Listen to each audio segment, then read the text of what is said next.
If you're stuck in a boring 9 to 5 job with no way out, struggling to find purpose in life, don't worry, there is a way out. In modern day life, it's hard to get along. Many of our parents didn't teach us how to find the right path in life. I myself was a miserable person at 15 as well. I played hours on end without a clear vision of how my future was going to be.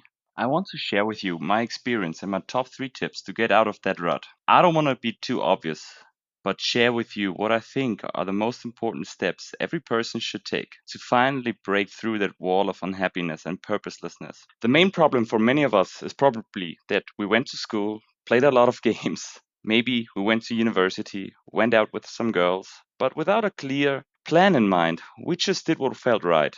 And I'm sure many of those decisions were right, in fact. We studied, got a job, treated ourselves to some nice things. My parents told me exactly that. They wanted me to go to school, get a degree. But besides that, I had no idea what to do, and I'm sure many of you felt the same way as I do. Besides struggling in school, I struggled with everything else in life you can imagine. I was severely overweight, had no friends for a long period of my life, and had no structure in my daily life whatsoever.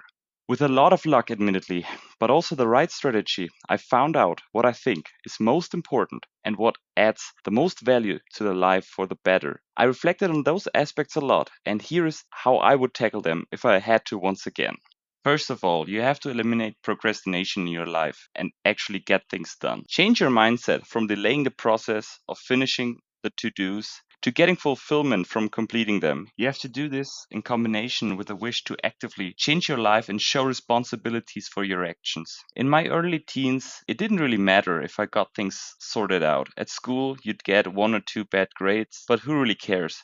This got to the point where I almost failed in school and almost got thrown out. I pulled myself back together for a brief moment, but moved on like always. Nothing really changed. But as you get older, things start to get worse. After dropping out of university within a few weeks because I had no plan what I was doing and basically wasting a whole year of my life in the basement of my mom, I woke up one night thinking to myself, what the hell was I doing? It scared the hell out of me, what pushed me to change my mind. I got my ass out of the house, went to university, talked to people, and finally started taking my exams seriously. What did I do differently? I actually wrote down things I wanted to do on a daily basis, like do 60 minutes of subject X, sign up for this or that, or call somebody to sort things out. You have to be really specific when starting to do this. Do things better or do more of this won't be adequate. You won't know if you did enough or maybe even too much. Get an idea of what is enough, like studying 3 hours a day, and break that up into blocks of 1 hour each. Being out of university for a long time now, this hasn't changed too much actually. I learn a new language currently and do 1 hour of studying each day and every day. For this, I write down every day what I want to do on that specific day, like listen to a podcast for 20 minutes, talk with somebody for 20 minutes, etc. At work, you're going to do the same. You'll need to have specific and measurable goals in mind. What you'll notice is that you'll feel fulfilled with every task you complete because you'll see a clear roadmap in front of you. Want to become a millionaire? You'll feel good once you send out your tax papers awaiting a hefty tax return. Want to have a 6 figure income? Once you find the right job, like I did, you'll figure out the skills you'll need to acquire. I wanted to become a data analyst after reading several surveys that told me it was the least stressful job that paid extremely well. While still acquiring my master's degree at university, I already started working. I specifically asked for tasks that were beneficial for that role. After 3 years, I finally quit, and looking back at that long road behind me, where at some point after quitting uni after 3 weeks, I would have never believed to be able to get in that sort of job. I'm very proud of myself. During that sort of process, you'll change and become a more stable person, and people will definitely notice that too. But this alone won't make you feel fulfilled, and you won't be able to just smile and lay back. What you definitely need to be doing is finding the right partner. Without, you'll feel empty inside. Before getting a partner, you need to ask yourself how your life should look like. Back as a freshman, when I met my first girlfriend, who is now actually my wife, I had no clue. I was really lucky that things turned out the way they did. We have a clear vision of what we're going to do: have children, save up money to be not reliable on wage slave jobs, and be always honest to one another. This has so many benefits. You won't be constantly on the search for the right one. You'll be even more motivated to work on the goals you have planned out.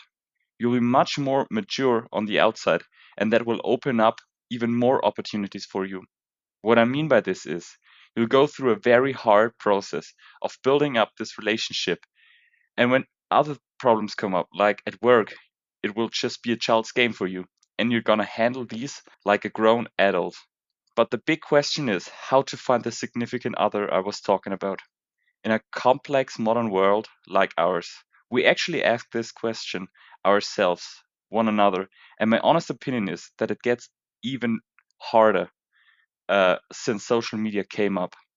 Even when people are already in a relationship, they won't settle down, have children, move into a big house. They keep scrolling social media or even dating apps, always thinking there's a better option for them.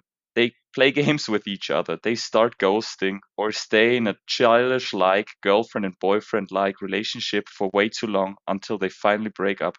If you want more from life, I advise you to not take part in this modern game of dating. If you're still young, I mean like 18 to 24 ish, there are many great ways of finding partners. This is the reason you want to stop procrastinating and become a motivated and ambitious young person early on in your life. I mean, it's much easier to find a good girlfriend and a future wife in university than it will be in your workplace. You'll be much more attractive to the people that got their things straight. But if you're miserable, they won't bother talking to you because they know you'll just drag them down. So once you figured out how to get things done and you decided to live a meaningful life, get yourself out there and look for this kind of people. What many of us do wrong here is they hope too much. They meet maybe like a nice girl at school or online, talk to her, go on a date, but very soon it gets awkward. They'll start ghosting. Maybe you even get in a dead end relationship. What I'd do if I was 20 again. Write the things down you want from life and from a decent partner, but also what you have to offer, like a well paying job, stability in life, and a truthful character, what don't many people have in modern day life. You don't want to be a douchebag, of course. You want to genuinely express that this is the life you're longing for while also making clear you're not somebody people play games with. If they can't decide if they want to go out with you or somebody else, fine, move on. This brings me to the second part of my strategy. It's a simple principle from statistics, the so called luck of big numbers. Let's say, for example, each person you talk to, you have a 1% chance of meeting your future spouse. You'll need to talk to 100 people to meet the right person on average, of course. You may have bad luck, but we won't go that deep. I'm, of course, not asking you to become intimate with them or try to fall in love with everybody. You just want to have a normal conversation where you actually build in your questions you wrote down earlier on to figure out if this works out for you. If they say they will still go out with their male friends, drink and party all night, and you reply because it's your honest opinion, that's not the right path for you to build a relationship, and they respond in like a childish way, even if you explain what you meant by that, and they make fun of you, for example, that's just a clear no for me. So you say thank you for the conversation, but instantly move on. Most of the time, you don't even have to talk to people that deeply. More often than not, you'll see from the outside if this works out or not. If people just behave in a wrong way, if you notice they play games with other people too, if they talk like rudely to their parents, it's just a straight no for me. These kinds of people, I'm not gonna even bother talking with. So if you figured out how to get things done, you find your significant other, you're set for life. The last thing you'll have to do is dribble the system, especially when it comes to money. I only started saving and investing 1 year after we met, and I often regret this. We could be further ahead in life, money wise, which makes things a lot easier. The best thing you could do is get a part time job starting in high school and save a big chunk of that income and invest your money in all world index funds, ETFs. Nothing fancy. Science has proven it's the best way of investing. You can get everything else right, but without sufficient funds, you'll be trapped in a 9 to 5 hellhole for the rest of your life, up to the age of at least 65, where I'm from. What I mean by dribbling the system is to not only save up that money early on, but also don't spend like others do. You'll be pushed to buy useless stuff literally by everyone around you, friends, family, and of course ads, which are everywhere nowadays.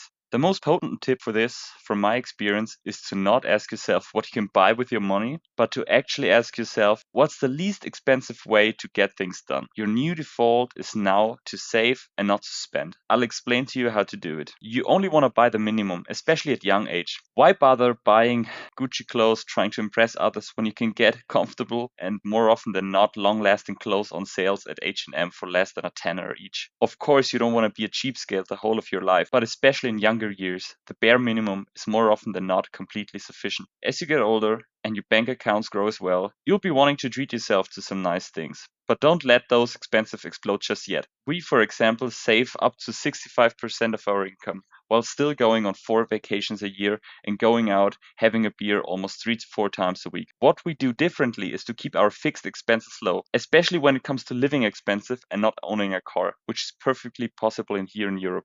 Seeing your numbers grow in your portfolio will change your life. You're not gonna feel stressed out about work because if they fire you, nothing really happens. The worst part is you just have to go through the process of applying and getting a new job. You'll be confident and see more opportunities because many marriages break up because of fights over money.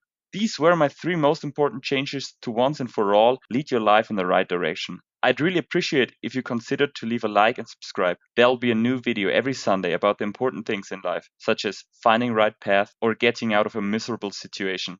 Thank you for watching my first video. I'm hyped for this new project, so please tune in the next time at Forever Weekend. See you later, guys.